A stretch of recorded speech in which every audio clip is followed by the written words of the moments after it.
Hey Elliot, how's it going? Pretty good. How about you, Josh? Oh, I'm just sitting here trying to continue to have proper life balance and early retirement. I find myself in a situation here lately where I feel like I have a bit of a part-time job. I'm in the middle of a tenant turnover and doing a light rehab on a house these last couple weeks. And this week I had to drive into the city three different occasions. It felt a little bit like I was kind of back to work because I was making the drive in and out in the normal, I kind of tried to schedule around the heaviest traffic, but it still kind of felt like I was back in the flow a little bit with the other rest of the world that's going to work during the week. Yep.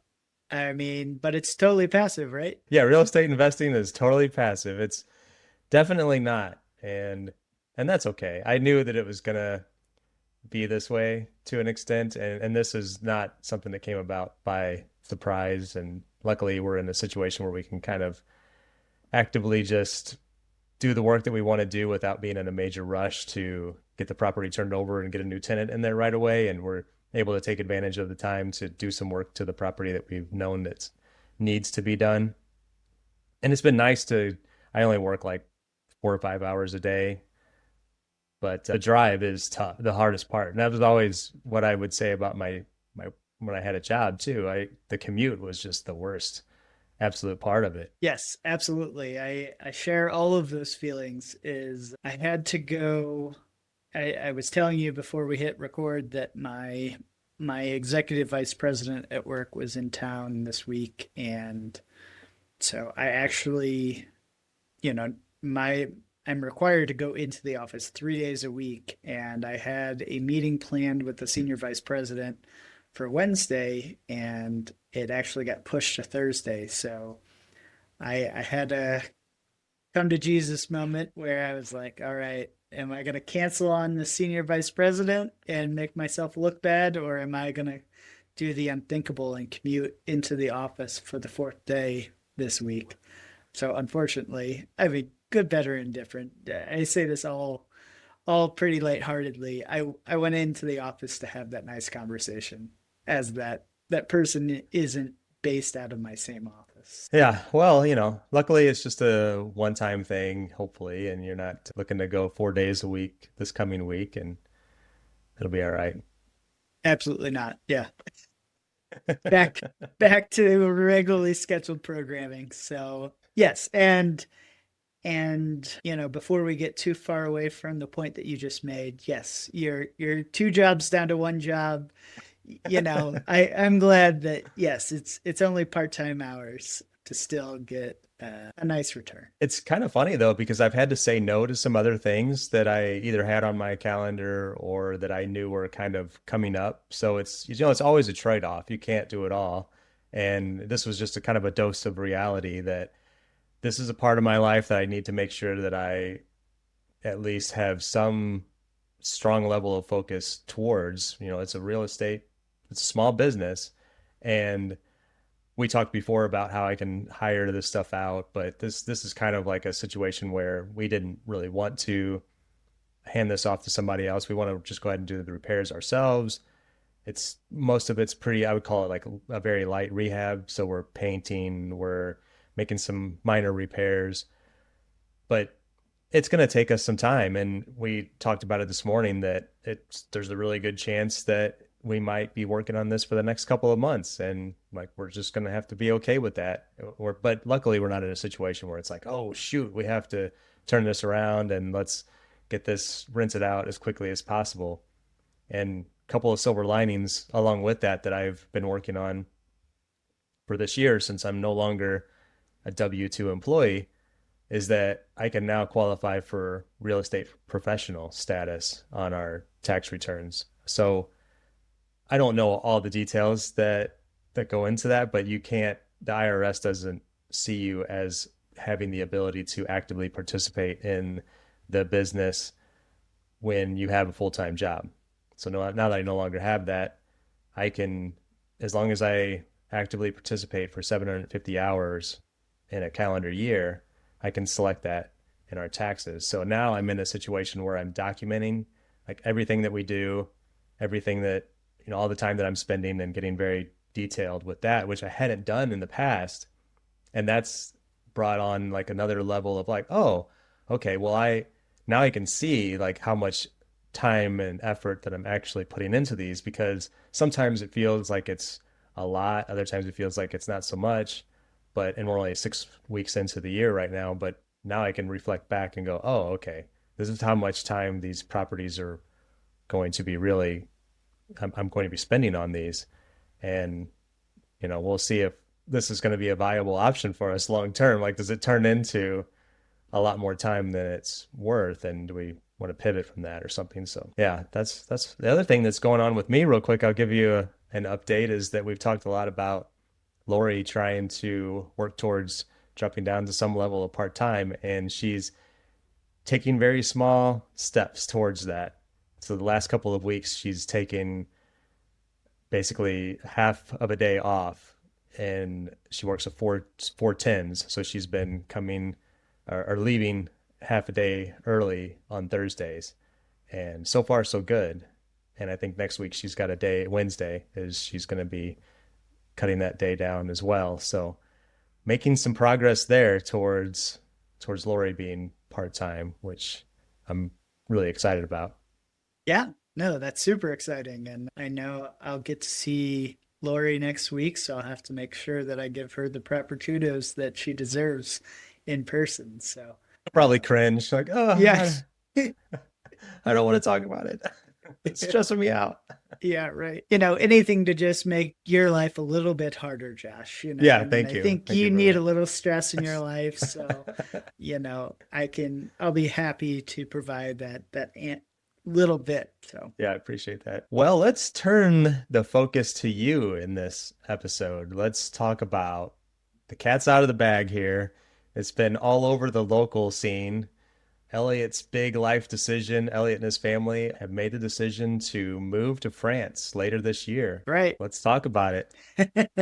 Let's do it. Yeah, as you just put, we are relocating myself and my family of five in total of us to France. Looking to do that in September here in 2026 is when schools start in France. And so we are making the decision to enroll our children in French public school, and that starts September 1st. So we want to make sure that they're all set up and squared away to start the school year in the fall. Super exciting stuff. And for me, just hearing that gives me like a bit of, I would call it like anxiety of like, wow, a lot has to happen between now and essentially, what are we looking at? 6, 7 months from now? Yeah, yeah. It's basically 6 months from now. Yeah.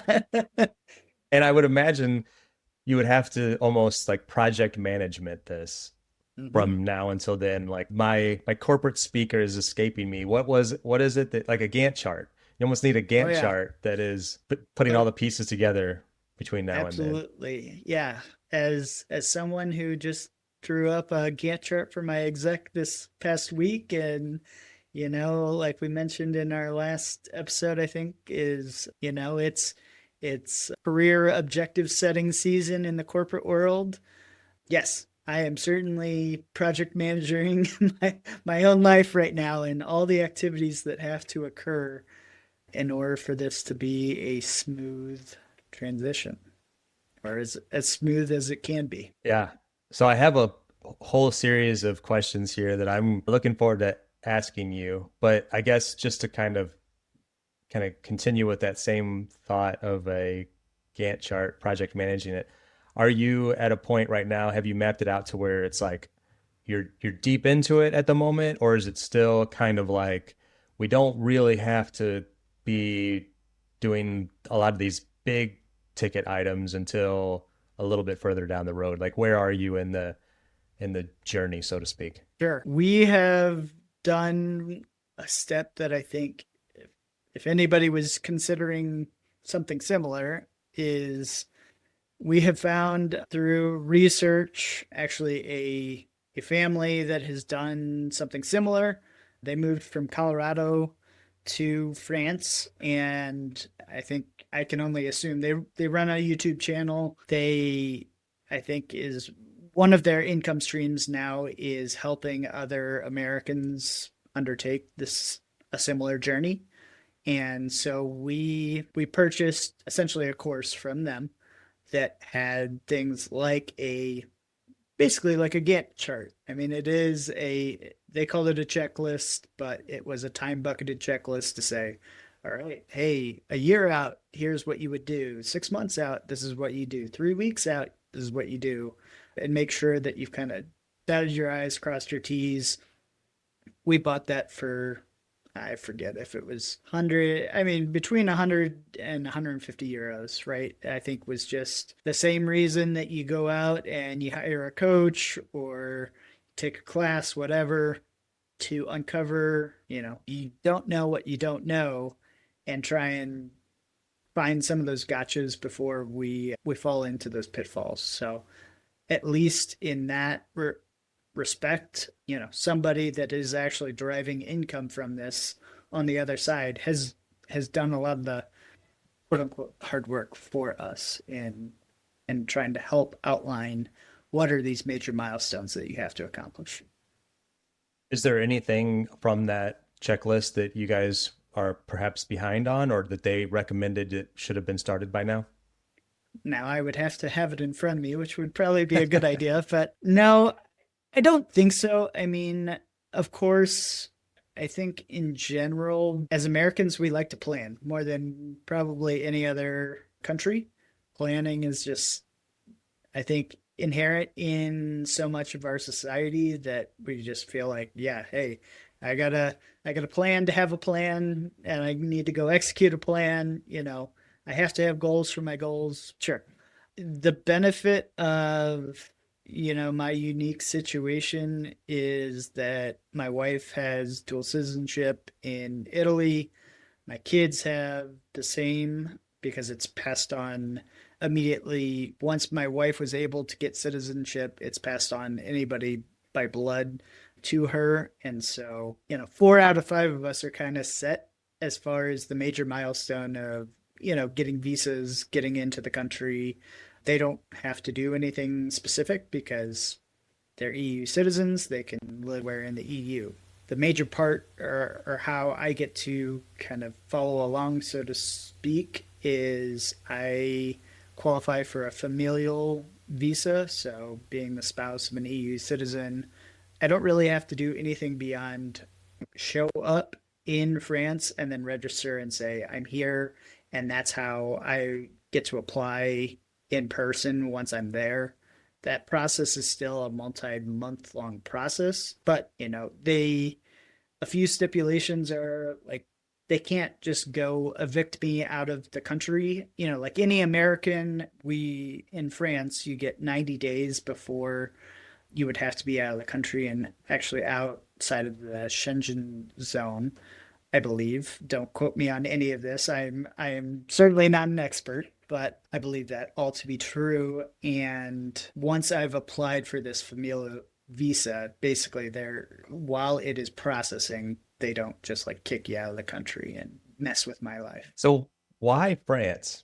Yeah, so there's a bunch of different answers to that. And I would say, this is a 5 podcast, so I'll start out with the super nerdy reason is the tax implications of living in France are much more favorable as a US citizen as opposed to other countries that we personally were looking at. So it's essentially there's a dual tax treaty between the US and France that minimizes how certain forms of income are taxed. So, and once again, I'm not an expert on this. This is just my own interpretation. Don't take any of this as tax advice or anything of that nature. But from what I understand, it is income that is earned in France is taxed in France. Income that it was earned in the US is taxed in the US. So regardless of where you live as a US citizen, you will always pay US taxes. The way that it works in France is you will get you will also be taxed in France, but if you have already paid tax somewhere else, essentially they give you a credit offsetting the tax that you have already paid elsewhere. And so it essentially nets to zero for France. So the big caveat here, or the TLDR, is long-term capital gains in France are taxed at essentially US rates. So I can live in France even though it would just be like if I was living here in the US. Yeah, that's nice.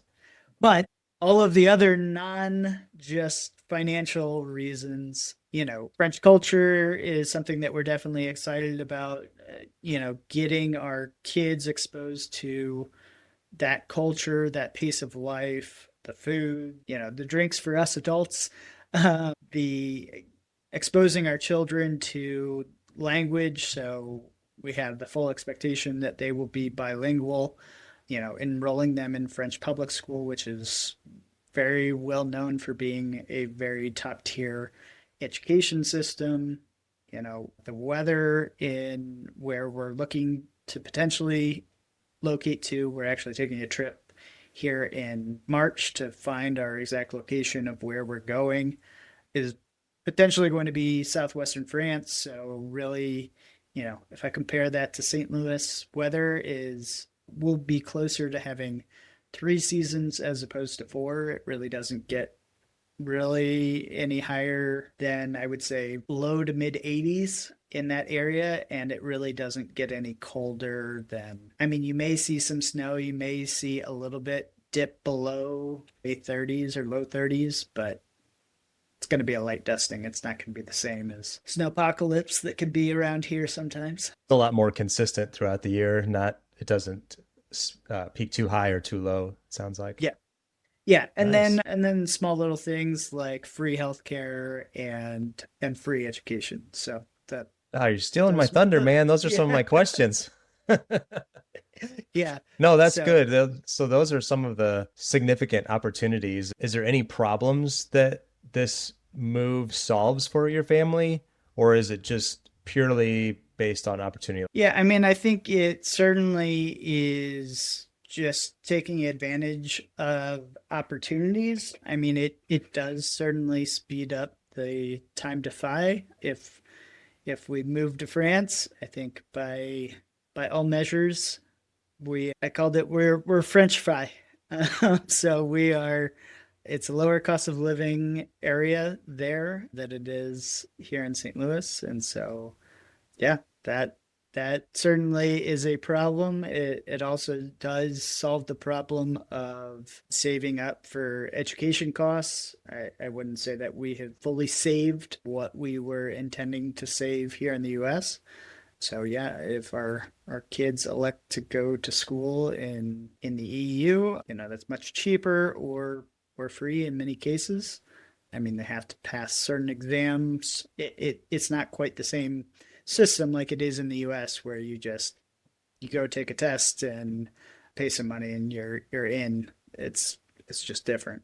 And then yeah, I mean, healthcare costs is certainly a something that any early retiree or just any US citizen really needs to solve for, especially later in life. And yeah, I mean, the fact that it is a nationalized healthcare system is certainly solving a question mark that I think always Americans weigh heavily on their financial trajectory of their life. I remember you were saying that I guess the cost of living overall was going to be lower. And was that just I don't remember what the percentage was, but if it were just like rough numbers, I think you were saying something along the lines of maybe 25% cheaper to live in France in the areas that you were looking at. Is that just because of the healthcare and education costs, or is that just general day-to-day living costs that are cheaper as well? And I guess just to kind of continue on that, is there anything that you know of that's going to be significantly lower or significantly higher aside Sure. from like the healthcare and education? Yeah, I think the biggest or the way that I'll respond to that first is, I've never lived there before. I don't know what town we're going to live in for sure. So of course, results may vary, but we know we're not living in Paris, right? And Paris is expensive. It's on par with any of the other, most expensive cities in the world. But outside of Paris, the rest of France is very affordable, I would say, by and large. Now, I wouldn't say Côte d'Azur and maybe Provence and some other places. Yeah, like you're going to have expensive places. Thanks George Clooney for moving to Côte d'Azur. Now, no. Yes, the French Riviera and living on oceans, that's always going to be expensive.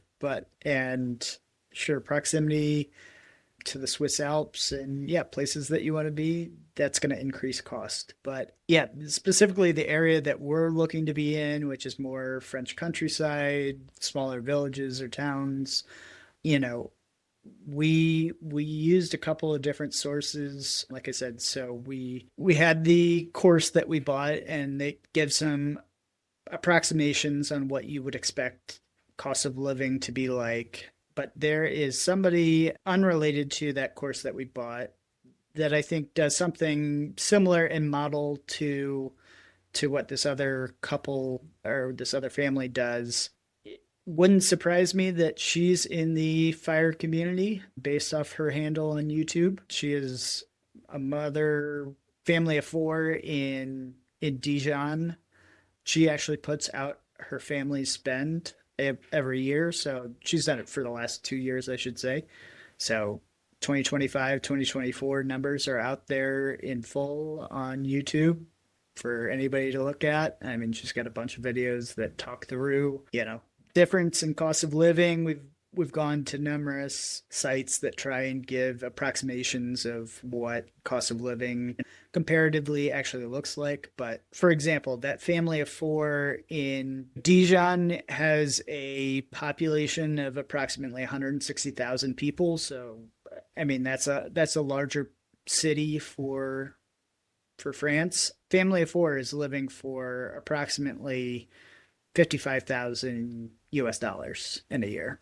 So, I mean, compared to my family's annual spend, that was not quite half, but that's pretty close to half. And, I mean, I think that, of course, there are different things to consider, and obviously people live different lifestyles and everything else like that. But I would imagine just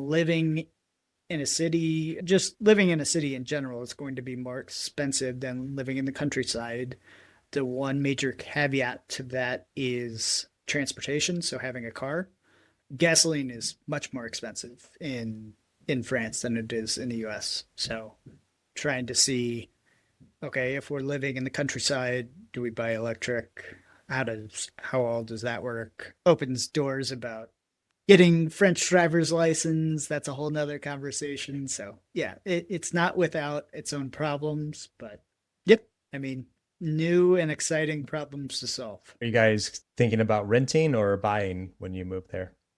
Yeah, I think we'll definitely rent initially. We don't want to get into a situation where, with even the little bit of time that we go, I mean, I think that's hard to say, yep, hey, this was the perfect spot that we selected right on the first time, and we just feel great about it. So I think at least initially renting to kind of feel it out, make sure that we've made a good decision is how we'll act. You live in a pretty, I guess I would call it a fairly densely populated area right now. Do you think that those areas that you're looking at are comparable, or is it going to be more? Because when you say countryside, I think of it being pretty rural. Do you think Yeah, it's going to be more like that? I think it is going to be more like that. I think if we were to live in a city center, it would be even more dense than where we currently live. So you kind of get there's much more variability. Like either you're going to be in a city center and you don't have a yard in most cases. Like you may have a small yard, but that comes at a pretty high premium. And our idea is to have still have some semblance of a yard. So yeah, I mean, I don't think that we're trying to have like acreage or anything like that. We're not trying to be farmers or, but I think what you're going to run into is, yeah, it is like your neighbors may be farmers. And I mean, that's fine by us. So Yeah. You've lived in the city or in the suburbs of the city your entire life, really, right? So is there any apprehension that you have towards like giving up that convenience and being super close to things? Because we joke about it all the time. I mean, between where I live and you live, there's an easy half an hour added to like literally everywhere we go, and you're there in 10 minutes. right. Does that part of it excite you or make you nervous? Are you indifferent about that? I think it's certainly some of both, right? And I think it's the what what are we trying to get out of our move and what do we want our life to look like? Of course, I think when a lot of people think of France, they just think of Paris, right? And just this romanticized version of, hey, I have this house or this apartment. I go downstairs, I go to my local bakery, I go to my market, I go to, you just walk everywhere. You can hop on a metro and, you can bike everywhere. And certainly being out in the countryside, I think it's different than that, right? Is that you will have to have really a car to truly truly survive unless you are pretty close to the city. It's one thing to be like, oh yeah, we're a couple 1 to 3 kilometers away from a city center. That's one thing versus saying, yeah, hey, I'm 10 kilometers. So yeah, we use those numbers because at least for our runner friends out there, yeah, 3.1 miles or 6.2 miles away from a city center, like it's much more reasonable. How long does it take me to run a 5K? Is I'd probably be lucky to pass 30 minutes, whereas hop on a bike or something like that, you can do it obviously much faster. But yeah, I wouldn't want to probably be biking a 10K every time I just want to go into the city. I probably would want to have a car. So what's been the hardest part of this process so far? Picking a locale, I think, has certainly been the hardest part. I mean, so I heard the analogy in our research of France is basically the size of Texas, and Texas has approximately, I call it 2,200 different municipalities in it. France has over 34,000. So every little town is its own municipality and kind of government. They have, it's called a mairie or a town hall. So each one of these is going to be kind of its own unique little entity. And so, how do you, as a complete outsider, choose where you want to live? I mean, to your point, I've never lived outside of the state of Missouri. I have lived in St. Louis City, St. Louis County, and Derail, Missouri. Like those are the three places that I have ever lived in my entire life. So, yeah, it's a big deal to turn around and hop across an ocean and say, "Yep, I want to go there." So trying to ascertain why there, and I've tried to really think about it in the way of saying the reason that I'm here obviously is I was born here, my family is here. In some ways had to think about it and I have friends here and everything else, community, etc. But if those things weren't true, how would I pick where to live in the world? So that was quite a thought exercise in and of itself. Yeah. So what are you doing with all of your stuff? Selling it? You storing it? Keep it hanging on to anything? So that's a good question. Right now, the plan is that we are holding on to our house, that we're going to rent our house, just try and get long-term rentals, just probably do a year right off the bat and try and get that all set up. The thought pattern of whether or not we would rent it furnished or not certainly has crossed our mind, but honestly, in our opinion, we're not really in a spot where I think that is a huge plus for many people looking in our area. Like the reason that I think most people would come to our area is the school district more than anything else. You know, it's a family looking to get into our district. And, you know, if I was on the other side of this, most cases I have my own stuff. I want to move my own stuff into my own house. So in that thought exercise, I think we're going to sell most of our stuff. You know, we will keep probably keepsakes and things of that nature, but by and large, we're kind of going pretty wholesale. I didn't want to entertain the thought pattern of storage of things. I think the minute that you store things might as well be gone from my mind at that point. Not to mention, you know, paying to keep things in a box somewhere. On the other side, when you move and rent, will you be looking for a place that's already furnished, or are you gonna start from scratch? Yeah, so it by and large, you can find furnished places fairly easy in France, from my understanding. The definition of what is furnished versus unfurnished is very different in France. So, an unfurnished house, they can take it all the way down. They can take the light fixtures. All they have to do is leave you basically socket and a bulb. So appliances don't have to be there. So yeah, just very different than, you know, what I think a typical American thinks of an unfurnished or a furnished house. Furnished would be some level of actual furniture. Yeah, yeah, Yeah. actual furniture there. And obviously some things I'm sure we will buy right away and whatever else. So what are you most excited about and what are you most nervous about?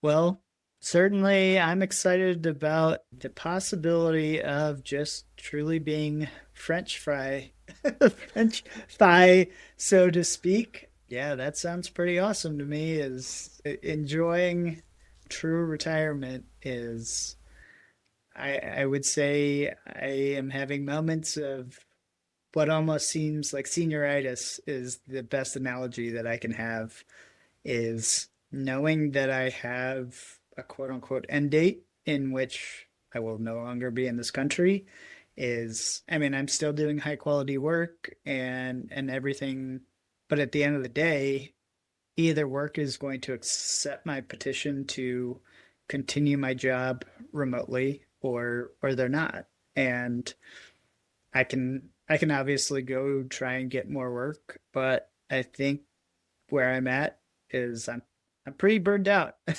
think is the best summation of how I feel. And so yeah, I would rather just try five. That's what I am most excited about. Not to mention some good wine, cheese, food, etc. That sounds pretty good. And you said, how did you phrase it? What am I most scared of? Most nervous about? Yeah, most nervous about. I mean, of course, like language. My French is not my my French is not strong by any means. It is. I took 5 years of French, eighth grade through my senior year. I'm probably good enough at French to order at a cafe or at a restaurant, something like that. But more than anything else, like I know the speed at which people speak is just very rapid compared to even what I'm accustomed to from even when I took French. You know, it's like, yeah, you know, teachers always try and meet people where they're at as opposed to just people living their everyday life. So that the thought of not being near our family and friends, like just being isolated, you know, building community and friendships and everything else. Yeah, I mean that's anxiety inducing. But I think one of the places that's it's really kind of the I would say the leading choice right now that we're looking at as far as a region is very expat friendly to the tune of it's probably about 25% expats, mainly British expats. So that's nice to be able to have a little bit of a backstop. Now I'm not expecting, you know, Brits that are also probably our age to be there. I think we're certainly an anomaly, but at least, yeah, is just trying to build a rapport with our new community. Taking a little bit of a step back to a comment you made there when you were most, we were talking about what you're most excited about. You said something about getting other work or looking potentially if you needed to get other work that might be there. Can you talk more about what that would look like for you as being not a French citizen and what your potential limitations could be, if any? Sure. Well, I haven't said this on the podcast, and I still won't say it on the podcast, but I work for a company that is a global company. There are opportunities to work in other countries that I could certainly go down that avenue if ultimately my proposition to my current boss is the answer is no, you cannot continue your current function remotely in France, then okay, I can try other avenues within my current company and see, hey, I know other people in Europe that could be an opportunity if I wanted to stay with my same company and find a new role, so to speak. Now, as far as actual legalities and everything else with that, like that's part of, I would say, going through like some of the check or milestones that I will go through right now is trying to see, is that actually possible? Is that something that I want to pursue? Because I have no idea if my company will, they may drastically change my pay rate to be commensurate with the cost of living.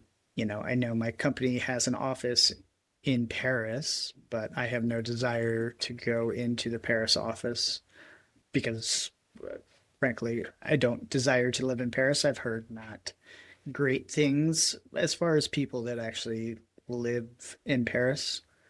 But as far as the familial visa that I spoke about earlier, it actually is one of the visas that allows me to work as soon as I'm granted said visa. Whereas that's very different for Americans. Usually, if you're staying long term, in most cases, that does not allow you to work. So that's very different. Do you have any sense of what the culture is as far as like how they would, like, let's say you were going to get a part-time job at a winery or something along those lines, just something that's entry level. Do you know what the Sure. culture could potentially be like for a foreigner as opposed to like, favorability towards somebody that is a French citizen?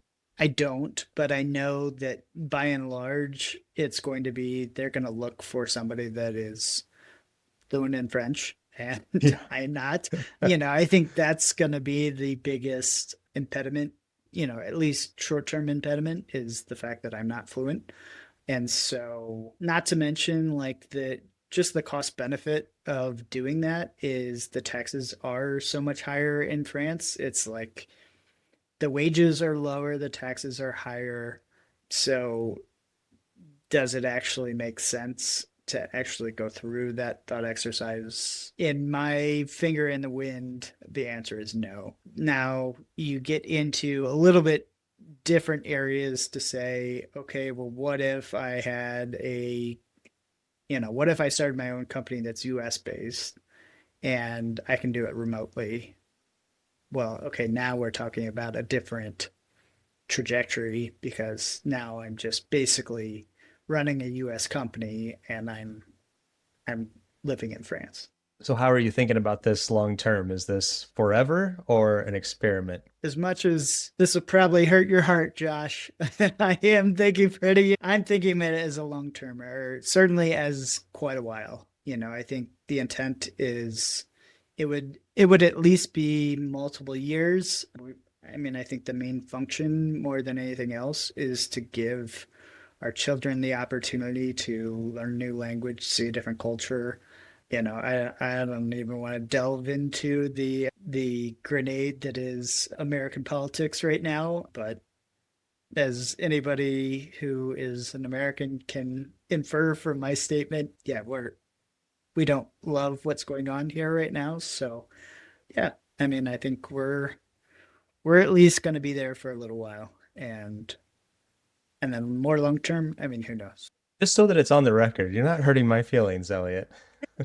well, I will well, good. gladly take a trip, an annual trip to France to come visit you. And I imagine you'll be back here a couple times a year or at least once a year.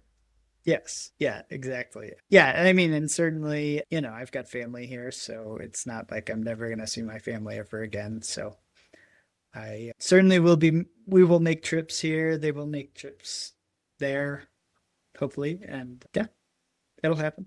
So maybe a bit of a dark question here, but have you guys gone through the exercise of really thinking through like what could potentially stop this from happening? I mean, I don't think that that's a dark question. I think I mean, true reality of making such a large decision like we're making. No, like, I mean, like, certainly we have tried to think through, like, I have definitely gone through my mind, like, what would have to happen in order for us to say, yeah, this was a catastrophic failure. Time to undo everything we just did, and let's hightail it back. Or even maybe stop before you even get started. As maybe what I was asking is like Okay. between now and the next 6 or 7 months, is there anything that you would say this could change our course? It would have to be something pretty major. It would have to be like major major family situation, like a death in the family or Yeah. something like that. Yeah, it would have to be pretty stark, I think. Otherwise, Okay. I've probably gone I've been more gung ho about telling people than Yes, you uh have. I think, and you've seen more people that I'm more okay with telling. But yeah, I mean, I think in some ways, to me, that is a way that I put myself in a situation to say, "Hey, I'm committed to this. I'm going to do it." And It's I'm real. I'm not giving myself kind of an out in that way. Yeah. Now, only if I could do the same thing with my health quest, I'll eventually be accountable to somebody. We'll save that for next time. That way you have another week to maybe see if we can move the needle there at all. Yes, exactly. I guess just a couple more here as we're wrapping up. So if you were to look in your crystal ball like 5 years from now, as you sit here and you've thought through all of this stuff, and what does like success look like? Man, 5 years from now, I would hope that everybody in my family we're all fluent in French. We're enjoying, I mean, that would put my kids, I would almost have a teenager at that point. And yeah, I mean, they're all squarely preteens. So yeah, I mean, I think we're just kind of enjoying life at that point is, something that is very different in France than the US is the schedule just for even school days. So in France, kids do not go to school on, at least in like elementary school, they don't go to school at all on Wednesdays. And then as they get older, they go half days on Wednesdays. And, but how that also plays out is the time that they're at school Monday, Tuesday, Thursday, Friday is they're there for longer days. And so that's going to be very new and different, I think, to both Dawn and myself, is to really be living the FI lifestyle almost as soon as we get there and having a lot more time back to ourselves that we haven't had for the last, you know, not quite 10 years, but more than five. So, what comes along with that is also it's like every 6 weeks, schools get a break. So, part of that is kind of built in travel opportunities. So, opportunities for us to travel kind of more locally, but in that area. So, whether that's Europe or Asia or, wherever, just areas of the world that really aren't near as accessible to the US because of just how long it takes to get there. And the only thing that really changes is summer vacation for for French students is shorter than like Americans. So instead of 3 months, it's closer to two. But yeah. Very cool. One final question that I have is, how are your kids thinking through this? Do they have a pretty good understanding of what this means to their lives as they know it? Are they excited? They nervous, or they just don't even really feel like it's real at this point? Yeah, I think they're all getting excited. There was definitely some early resistance from my daughter, and I think that's based upon the fact that she's got friends that she's had for a number of years now. She's has friends in the neighborhood, has friends at school, has different clubs or sports and things that she does. And so it's hard